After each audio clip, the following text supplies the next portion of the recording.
ایسے بنا، اللہ میرے ہاتھوں کو ایسے بنا، آپ کہتے جا رہے ہیں، آپ کہتے جا رہے ہیں، اور اللہ تعالیٰ آپ کو بناتا جا رہا ہے۔ اے اللہ کے نبی آپ کا تو یہ حال ہے، تو اللہ کے نبی فرماتے ہیں آدھی خوبصورتی حضرت یوسف علیہ السلام کو دے دیو، بڑے خوبصورت تھے حضرت یوسف علیہ السلام۔ تیسرے آسمان پر کون ملے؟ یوسف علیہ السلام۔ پہلے پر آدم ملے، دوسرے پر عیسیٰ اور یحییٰ ملے، تیسرے پر حضرت یوسف ملے۔ اللہ کے نبی ارشاد فرماتے ہیں میں چوتھے آسمان پہ جاتا ہوں، وہاں میری ملاقات حضرت یونس سے ہوتی ہے مگر ان سے زیادہ بات چیت نہ ہوئی۔ پانچویں آسمان پر گیا، وہاں مجھے حضرت ہارون ملے مگر ان سے بھی زیادہ گفتگو نہ ہوئی، ان سے بھی زیادہ بات چیت نہ ہوئی۔ اللہ کے نبی ارشاد فرماتے ہیں میں چھٹے آسمان پہ گیا، وہاں میری ملاقات حضرت موسیٰ سے ہوئی، انہوں نے بھی میرے استقبال کیا، مرحبا یا نبی صالح، مرحبا یا ابن صالح، آئے نیک بیٹے آپ کا آنا مبارک ہو، آئے نیک نبی آپ کا آنا مبارک ہو، خوش آمدید مرحبا۔ اللہ کے نبی فرماتے ہیں میں چھٹے آسمان پر موسیٰ سے ملا، اللہ کے نبی فرماتے ہیں میں موسیٰ سے ملاقات کر کے لوٹ رہا تھا، میرے کانوں میں حضرت موسیٰ کے رونے کی آواز آئی، میں نے پیچھے مڑ کے دیکھا یہ تو موسیٰ رو رہے ہیں، میں نے کہا موسیٰ کیا بات ہے، کیوں رو رہے ہو؟ ابھی تو نہیں رو رہے تھے۔ آئے موسیٰ پہلے آسمان پر آدم ملے، چلو وہ تو اپنی جہنمی اولاد کو دیکھ کر کے رو رہے تھے، دوسرے پر عیسیٰ اور یحییٰ ملے وہ تو نہ روئے، تیسرے پر یوسف ملے وہ بھی نہ روئے، چوتھے پر یونس ملے وہ بھی نہ روئے، پانچویں پر ہارون جو تمہارے بھائی ہے وہ بھی نہ روئے۔ آئے موسیٰ تم کیوں رو رہے ہو؟ حضرت موسیٰ کہتے ہیں آئے اللہ کے رسول، آئے اللہ کے نبی میں اس لیے رو رہا ہوں آپ کو اللہ نے آخری نبی بنایا ہے، اللہ نے آپ کو آخری رسول بنایا ہے، آپ کے بعد کوئی رسول آنے والا نہیں ہے، آپ کے بعد کوئی نبی آنے والا نہیں ہے، میں اس لیے رو رہا ہوں آپ آخری رسول ہیں اور آپ کی امت بھی آخری امت ہے، لیکن کل قیامت کے دن آپ کی امت سب سے زیادہ اور سب سے پہلے جنت کے اندر داخل کی جائے گی، میں اس لیے رو رہا ہوں آپ بعد میں آئے، آپ کی امت بعد میں آئی ہے، لیکن جنت میں آپ کی امت سب سے زیادہ جائے گی اور سب سے پہلے بھی آپ ہی کی امت جائے گی۔ آئے محمد میں اس لیے رو رہا ہوں صلی اللہ علیہ وسلم، میں کس لیے رو رہا ہوں؟ آپ کی امت بعد میں آئی ہے اور میری پہلے آئی ہے، لیکن جنت میں کس کی امت پہلے جائے گی؟ آپ کی امت پہلے جائے گی اور میری بعد میں۔ بتائیے جنت میں جائیں گے پہلے یا نہیں جائیں گے؟ انشاءاللہ کہیے انشاءاللہ جائیں گے، محنت کریے جائیں گے، لیکن مجھے بتائیے کون سا چہرہ لے کر کل قیامت کے دن اللہ اس رسول کے پاس جائے، کتنے اعمال لے کر اور کون سا نامہ اعمال کا رجسٹر لے کر کے ہم اور آپ یہ امید کر رہا ہے کہ بھائی ہم جنت کے اندر بڑے آرام سے چلے جائیں گے؟ نہیں میرے پیارے ساتھیوں، جنت اتنی بھی آسان ہے۔ ہم اور آپ بس سوچ لیتے ہیں کہ جنت میں اللہ تعالیٰ داخل فرما دے گا، لیکن اپنے آپ کا محاسبہ کیجئے کہ ہم اور آپ قیامت کے دن جنت میں جا سکیں گے یا نہیں جا سکیں گے؟ کون سے ہمارے بہت اچھے اعمال ہیں، کون سا ہم بہت زیادہ نمازیں پڑھنے والے ہیں، بڑے جلسے کے اندر بہت زیادہ بھیڑ ہے، فجر کی نماز میں آ جائیے گا اور سارے گاؤں کی مسجدوں میں دیکھ لیجئے کہ بھئی یہ آپ کو نظر آتی ہے یا نظر نہیں آتی ہے، کون سا چہرہ لے کر کے چل جاؤ؟ اللہ کے نبی فرماتے ہیں من ترک الصلاۃ متعمدا فقد کفر، جو جان بوجھ کر کے نماز چھوڑ دے وہ کافر ہو گیا۔ اب یہ الگ بات ہے کہ بھئی ہم لوگ تو زیادہ نماز پڑھتے نہیں ہیں، مولوی لوگ بھی نماز نہیں پڑھتے، مولوی بھی نماز نہیں پڑھتے، تو کہتے ہیں اس میں جو کفر ہے وہ کفر اعتقادی نہیں ہے بلکہ کفر عملی ہے۔ لیکن میرے پیارے بھائیوں، سعودی کے علماء کا کہنا یہ ہے یہ جو کفر ہے یہ کفر اعتقادی ہے، اگر کوئی آدمی نماز نہیں پڑھتا ہے تو ان کا کہنا ہے ایسے آدمی کے جنازے کے اندر بھی شریک ہونا درست نہیں ہے، ایسے شخص کو مسلمانوں کے قبرستان میں بھی دفن نہیں کرنا چاہیے۔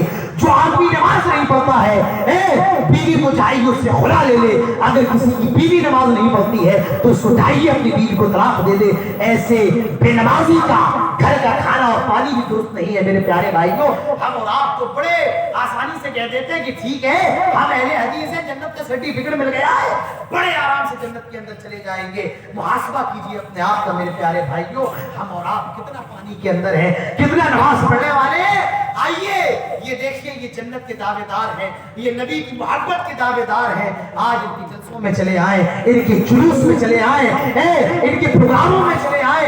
آپ کی بات نہیں کر رہا ہوں، پوری شیر شاہ والی قوم کی بات کر رہا ہوں۔ آپ کے جلسوں کے اندر میں خوشبو بے حیائی دیکھ رہا ہوں، جو میں روڈ پر اور دلی اور بمبئی کی سڑکوں پر بھی خوشبو بے حیائی نظر نہیں آتی ہے۔ آج وہ بے حیائی آپ کے جلسوں میں نظر آتی ہے۔ آپ کے جلسوں کے باہر جو روڈ ہے، جو میرا لگا ہوا ہے، آپ وہاں جا کر کے دیکھ لیجیے گا میری بات کے اندر کتنی سچائی ہے۔ جس چیز کا تصور ہم تو بڑا سنتے تھے، بھائی شیر شاہ وادی قوم بڑی باغیرت قوم ہوتی ہے، بڑی عزت والی قوم ہوتی ہے، ان کا سینہ بڑا حساس ہوتا ہے، لیکن معاف کیجیے آج آپ اس پر کھڑے اتر نہیں رہے۔ آج آپ کی برادری کے اندر بھی، آپ کے سماج کے اندر بھی بہت فرق ہے۔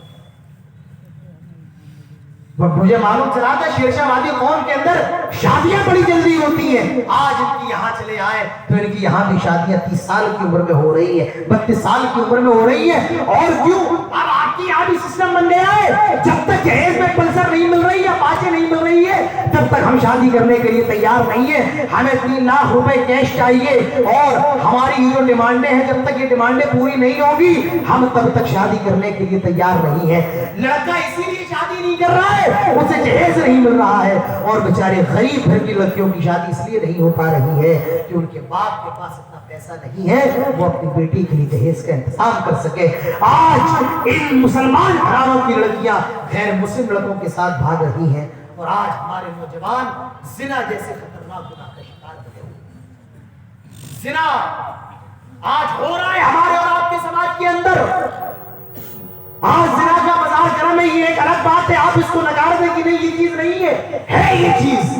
آج ہمارے نوجوان اپنی جوانی کو برباد کر رہے ہیں موبائلوں کے ذریعے، موبائل میں فحش اور گندی فلمیں دیکھ کر کے آج وہ اپنی جوانی کو برباد کر رہے ہیں۔ میرے پیارے نوجوانوں اور میری نوجوان بہنوں، میں تم سے ایک بات کہنا چاہتا ہوں میرے نوجوان دوستوں، یہ جو اللہ نے تمہیں جسم دیا ہے، یہ جو اللہ نے تمہیں شریر دیا ہے، یہ جو اللہ نے تمہیں باڈی دی ہے، یہ تمہاری باڈی نہیں ہے، یہ امانت ہے تمہاری بیوی کے لیے، یہ امانت ہے تمہاری ہونے والی لائف پارٹنر کے لیے۔ اور میری اسلامی ماؤں بہنوں، اللہ نے تمہیں جو جسم دیا ہے وہ بھی امانت ہے تمہارے ہونے والے شوہروں کے لیے۔ اپنے جسموں کو ضائع نہ کرو، اپنے جسموں کو برباد نہ کرو۔ میرے پیارے بھائیوں، بزرگوں، دوستوں، جنت کے اندر سب سے پہلے جانے کے تو ہم بڑے امیدوار ہیں، لیکن اپنے آپ کو محاسبہ کریں میرے پیارے بھائیوں کہ ہم جنت میں جا بھی پائیں گے یا جا نہیں پائیں گے۔ اور آپ کو اس پر غور کرنے کی ضرورت ہے، ہمیں اور آپ کو اپنے آپ کا محاسبہ کرنے کی ضرورت ہے۔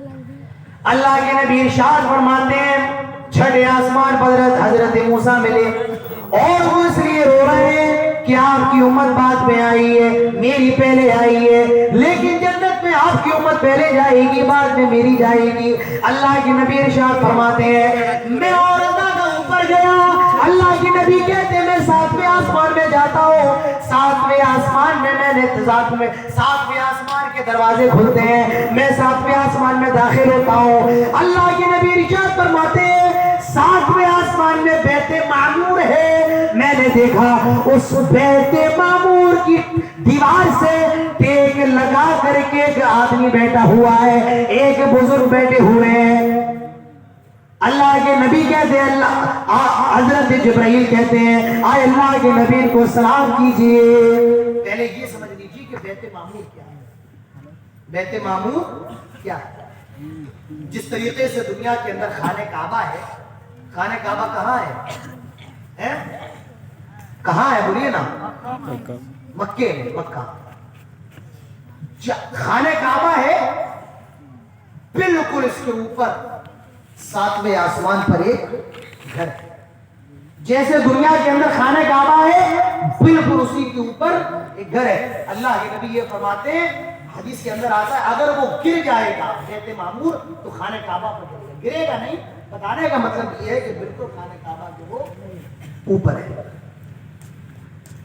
ہم اور آپ مکہ کیا کرنے جاتے ہیں؟ حج کرنے جاتے ہیں, عمرہ کرنے جاتے ہیں, عمرے اور حج کے اندر کیا ہوتا ہے؟ خانہ کعبہ کا طواف ہوتا ہے. خانہ کعبہ کا وہ جو بیت معمور ہے اس کا بھی طواف ہوتا ہے, اور فرشتے بیت معمور کا طواف کرتے ہیں. اللہ نے کسی کو پیسہ دیا, گیا حج کرائے, اللہ نے اور دیا گیا دوبارہ بھی حج کرایا, اللہ نے اور دیا عمرہ کر کے چلا آیا. تو اللہ تعالیٰ ہم اور آپ کو دیتا ہے, ہم اور آپ اپنی استطاعت کے بعد حج عمرہ کرنے جاتے رہتے ہیں. لیکن بیت معمور کا یہ حال نہیں ہے. اللہ کے نبی فرماتے ہیں کل یوم 70,000 ملک, ہر روز پر ڈے 70,000 فرشتے بیت معمور کا طواف کرتے ہیں. اللہ کے نبی فرماتے ہیں اگر ایک فرشتہ ایک بار کر لے لا یعودون, پھر کبھی اس کی باری نہیں آ سکتی ہے, پھر کبھی اس کا نمبر نہیں آ سکتا ہے. اگر ایک فرشتہ ایک بار کر لے لا یعودون, پھر کبھی اس کا نمبر نہیں آ سکتا ہے, پھر کبھی اس کی باری نہیں آ سکتی. یہ بیت معمور ہے. اللہ کے نبی ارشاد فرماتے ہیں میں نے دیکھا ایک بزرگ ہے اور وہ بیت معمور کی دیوار سے ٹیک لگا کر بیٹھے ہوئے ہیں. جبرائیل فرماتے ہیں آؤ اللہ کے نبی کو سلام کیجئے. اللہ کے نبی کہتے میں نے سلام کیا, السلام علیکم ورحمت اللہ. انہوں نے جواب بھی دیا وعلیکم السلام ورحمت اللہ. مرحبا یا صالح, مرحبا یا نبی صالح. آئے نیک بیٹے آ جاؤ, تمہارا آنا مبارک ہو. آئے نیک نبی تمہارا آنا مبارک ہو. اللہ کے نبی کہتے ہیں آئے جبرائیل یہ کون ہے, ذرا ان کے بارے میں بتاؤ. آئے جبرائیل یہ کون ہے؟ حضرت جبرائیل کہتے ہیں آئے اللہ کے نبی یہ آپ کے جد امجد حضرت ابراہیم علیہ السلام ہے, یا آپ کے دادا ابراہیم علیہ السلام ہے. اللہ کے نبی جب دنیا کے اندر آئے تھے آپ نے اپنے صحابہ سے کہا تھا آئے میرے صحابہ اگر کوئی یہ دیکھنا چاہتا ہے میرے دادا ابراہیم کیسے تھے تو وہ مجھے دیکھ لے, کیونکہ میری شکل ان سے ملتی جلتی ہے. جیسے کہا جاتا ہے اگر کوئی پیارے نبی کو دیکھنا چاہے تو وہ حسین حسن کو دیکھ لے, کیونکہ شکل حسن اور اللہ کے نبی کی ملتی جلتی ہے. اسی طریقے سے اللہ کے نبی فرماتے ہیں اگر کوئی میرے دادا ابراہیم کو دیکھنا چاہے تو وہ مجھے دیکھ لے, کیونکہ ہم دونوں کی شکل ملتی جلتی ہے.